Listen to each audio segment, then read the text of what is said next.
सर्व विद्यार्थी मित्रांचं आपल्या चॅनलवरती स्वागत आहे. तर बघा, या व्हिडिओमध्ये आपण CP मुंबईचं ग्राउंड अपडेट बघणार आहोत. महत्त्वाचं म्हणजे CP मुंबईचं जे काही ग्राउंड आहे तर ते एक्झॅक्टली कोणत्या महिन्यात होणार आणि रोज किती विद्यार्थ्यांना बोलवणार. तर रोज 15,000 विद्यार्थ्यांना बोलवून ग्राउंड घेतलं जाणार आहे.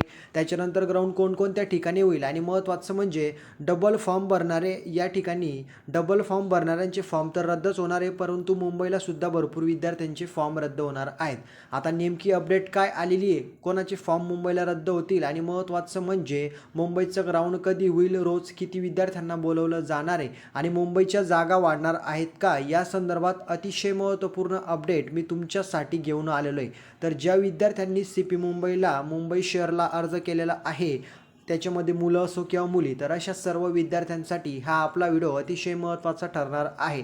त्याच्यानंतर पुण्याला पण जागा वाढतील का आणि नागपूरला पण जागा वाढतील का, यामध्ये महत्त्वाची अपडेट समोर आलेली आहेत. तर जागा वाढ अपडेट काय सर्व मी तुम्हाला डिटेलमध्ये देतो. तर सर्वांना रिक्वेस्ट आहे की व्हिडिओला शेवटपर्यंत बघा, चॅनलला सबस्क्राईब करून घ्या आणि महत्त्वाचं म्हणजे या व्हिडिओला जास्तीत जास्त अदर विद्यार्थ्यांपर्यंत शेअर करायचं आहे. तर व्हिडिओला आपण स्टार्ट करूया.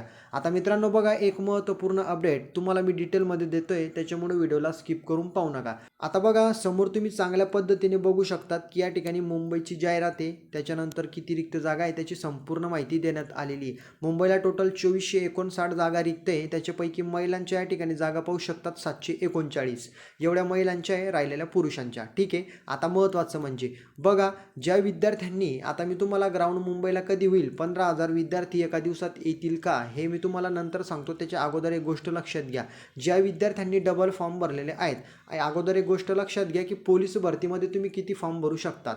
बघा, पोलीस शिपाई एक घटक आहे, दुसरा घटक आहे SRPF, तिसरा घटक आहे चालक आणि चौथा घटक आहे कारागृह. हे 4 घटक वेगळे वेगळे आहेत. आता एक विद्यार्थी या 4ही घटकांमध्ये फॉर्म भरू शकतो. किती? 4 फॉर्म एक विद्यार्थी भरू शकतात, कारण हे वेगवेगळे घटक आहे. ठीक आहे. आता हे वेगवेगळे घटक तुमच्या लक्षात आले की कोणकोणते. ठीक आहे. त्याच्यानंतर महत्त्वाचं म्हणजे काही विद्यार्थी म्हणतील, सर मी SRPFला वरणगावला भरलेला आहे, तर मग मी नागपूरला पण SRPFला या ठिकाणी फॉर्म भरू शकतो का. तर बघा, असं चालणार नाही आहे, कारण हा एकच घटक आहे, तुम्ही एका घटकात 2 फॉर्म भरू शकत नाही आहे.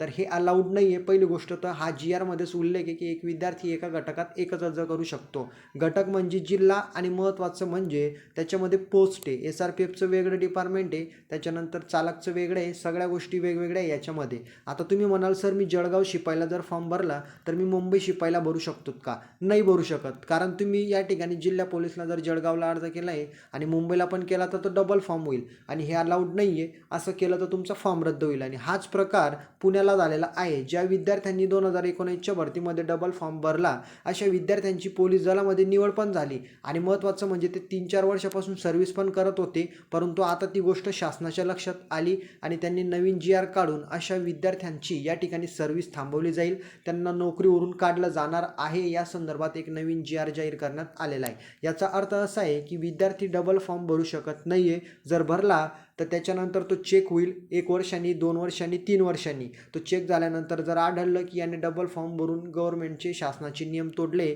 तर अशा विद्यार्थ्यांची निवड, म्हणजे त्यांची निवड ऑलरेडी झालेली असेल पण त्यावेळेस शासनाला जर लक्षात नसेल आणि तुम्ही सर्व्हिस करत असाल तर तुम्हाला तिथून नोकरीवरून काढलं जाईल आणि असा हा प्रकार होणारच आहे, कारण नियम सगळ्यांना सारखेच आहे. ठीक आहे. आता हे तुमच्या लक्षात आलं असेल. काही विद्यार्थी म्हणत होते की सर मुंबईला जागा वाढतील का. आता मुंबई संदर्भात तुम्हाला चांगलंच माहिती की 2 वर्षापासून, म्हणजे 2 वेळेस अगोदर भरती झाली. अगोदर या ठिकाणी जवळपास 7,000 जागांसाठी भरती झाली मुंबईला, त्याच्यानंतर जवळपास 2,000 ते 2,200 जागांसाठी मागची भरती झाली. मग या 2 वर्षामध्ये म्हणजे 2 वेळेस भरती झाली तर जागा वाढलेल्या नाही आहे. यावर्षी वाढतील त्या संदर्भात कुठलीही अपडेट नाही आहे. महत्त्वाचं म्हणजे 2,000 जागा किंवा 3,000 जागासुद्धा वाढू शकत नाही किंवा 500 जागा पण वाढू शकत नाही आहे. 500 जागा, 1,000 जागा किंवा 2,000 जागा वाढतील या संदर्भात कुठलीही अपडेट नाही आहे. ज्या काही 830 जागा आहेत त्या पुण्याच्या होत्या आणि पुण्याला सुद्धा या जागा याच वर्षी वाढतील, त्या संदर्भात कुठलीही अपडेट नाही आहे. त्या पुढच्या वर्षी नवीन भरती होईल त्यावेळेस सांगता येऊ शकतं, म्हणजे त्या वर्षी सुद्धा त्या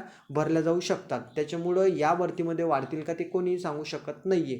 ठीक आहे. महत्त्वाचं म्हणजे मुंबईचा तर अजून निर्णय आलेला नाही आहे की या ठिकाणी 1000 जागा वाढतील किंवा 2000. ठीक आहे, एवढंच तुम्हाला मी सांगण्याचा प्रयत्न करतो. अजून अपडेट आलेली नाही आहे मुंबईच्या जागा वाढ बाबतीत. आणि मुंबईला कोणाचे फॉर्म रद्द होतील ते पण मी तुम्हाला सांगून देतो. जर विद्यार्थ्यांनी डबल फॉर्म भरलेला असेल तर तुमचा फॉर्म बिनधास्त रद्द होणार आहे.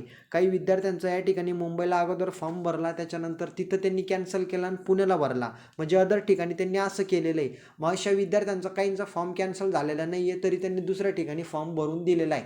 म्हणून असे जे विद्यार्थी शासनाला आढळून आले तर अशा विद्यार्थ्यांचे फॉर्म रद्द होणार आहेत आणि याच्यामुळे काही विद्यार्थ्यांचा फॉर्म रद्द होईल. आणि महत्त्वाचं म्हणजे जो आकडा 2,80,000 गेलेला आहे मुंबईला अर्जाचा, तर तो कमी होण्याचे चान्सेस आहेत. ठीक आहे, एवढं तुम्हाला लक्षात घ्यायचं आहे की मुंबईला ज्यांनी अर्ज केलेला आहे त्याच्यापैकी जर कोणी चुकीचा फॉर्म भरला किंवा डबल भरला तर त्यांचे अर्ज रद्द होतील. ठीक आहे, आता पुढचा जो काही मुद्दा आहे तर तो असा आहे की मुंबईचं ग्राउंड कधी होणार आहे. आता भरपूर विद्यार्थ्यांना मी या ठिकाणी नेहमी सांगत असतो की तुम्ही ग्राउंडची प्रॅक्टिस करा, तुम्ही कधी होणार आहे याच्यावर विषय म्हणजे याच्यावरती तुम्ही या ठिकाणी डिस्कस करू नका किंवा प्रश्न विचारू नका, परंतु विद्यार्थी विचारतात. ठीक आहे, तर त्याच्यासाठीच मी हा व्हिडिओ घेऊन आलेलो आहे. 15 जानेवारीला या ठिकाणी महानगरपालिकेचं इलेक्शन आहे, स्थानिक स्वराज्य संस्था. आणि महत्त्वाचं म्हणजे इलेक्शन झाल्यानंतर जवळपास फेब्रुवारी महिन्यापासून जे काही आपले लहान मोठे जिल्हे आहेत मुंबई सोडून, मुंबई पुणे मीरा भाईंदर सोडून जे लहान लहान जिल्हे त्याच्यामध्ये सगळे येतील.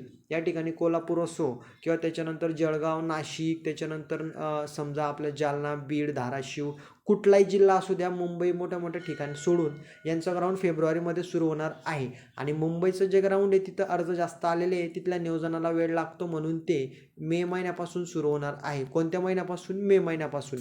त्याच्यामुळं तुम्हाला ग्राउंडसाठी प्रॅक्टिसला वेळ भेटतो आहे तर जास्तीत जास्त प्रॅक्टिस करायची आहे. तुम्हाला प्रॅक्टिसवरती लक्ष द्यायचं आहे आणि प्रॅक्टिस करताना काळजीपूर्वक करायची आहे. हातापायाला लावून घ्यायचं नाही आहे. अजून तुमच्याजवळ वेळ आहे, तोपर्यंत अभ्यास आणि प्रॅक्टिस जास्त करा. कॉम्पिटिशन खूप टफ होणार आहे. आता महत्त्वाचं म्हणजे रोज मुंबईला किती विद्यार्थी ग्राउंड येतील, तर मागच्या भरतीमध्ये एका दिवसात 5,000 विद्यार्थ्यांचं ग्राउंड व्हायचं आणि असे 3 ग्राउंड होते मुंबईला, मरूड, त्याच्यानंतर नायगावला आणि अजून एक स्थळ होतं. तर त्याच्यामध्ये जवळपास 3 ठिकाणी ग्राउंड होत होतं. तर जवळपास 5-5 हजार विद्यार्थी रोज यायचे, म्हणून एका दिवसात या ठिकाणी 15,000 विद्यार्थ्यांचं ग्राउंड पार पडायचं. आणि महत्त्वाचं म्हणजे एका दिवसात जर 15,000चा विचार केला तर जवळपास एका महिन्याच्या आत संपूर्ण ग्राउंडची प्रोसेस आटून जाते.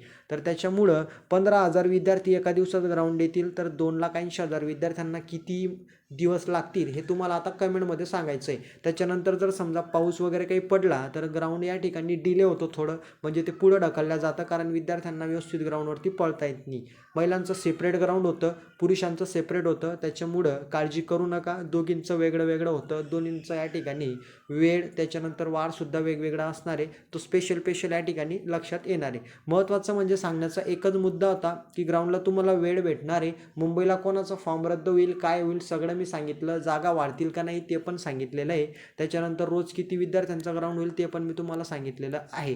तर बघा, या ठिकाणी तुमचं मुंबईचं जे काही ग्राउंड आहे ते मे महिन्यात सुरू होईल. ग्राउंड सुरू झाल्यानंतर ते पूर्ण पार पडेल. त्याच्यानंतर ग्राउंडचा कट ऑफ लागल. कट ऑफला 1.5-2 महिने टाईम लागल. 1.5-2 महिन्यात कट ऑफ लागला की त्याच्यानंतर 1.5-2 महिन्यात लेखी परीक्षा होईल. आणि लेखी परीक्षा तुमची पुढच्या यावर्षी जशी झाली तशी म्हणजे पुढच्या वर्षी होणार आहे 2026मध्ये. तर 2026मध्ये ती ऑगस्टमध्ये जवळपास होईल. ऑगस्ट किंवा या ठिकाणी महत्त्वाचं म्हणजे सप्टेंबर महिन्यात, म्हणजे जवळपास 1 वर्ष तुमचं पोलीस भरतीमध्ये जाणार असेल. ठीक आहे, तर सगळ्यांनी जास्तीत जास्त तयारी करा. लेखी असो किंवा ग्राउंड असो किंवा लेखी असो, सगळ्यांना ऑल द बेस्ट आहे. सगळ्यांनी माहिती लक्षात घ्यायची आहे, या व्हिडिओला शेअर करायचं आहे, जास्तीत जास्त तयारी करायची. काही अडचण नसेल तर आपला नंबर देण्यात आलेला आहे, तिथं पूर्णपणे तुम्ही डिटेलमध्ये माहिती विचारू शकतात. 7248994648 हा आपला व्हॉट्सॲप नंबर आहे. कुठलीही अडचण याच्यावरती विचारायची. तर भेटूया पुढच्या व्हिडिओमध्ये नवीन माहितीसोबत. जय हिंद, जय महाराष्ट्र.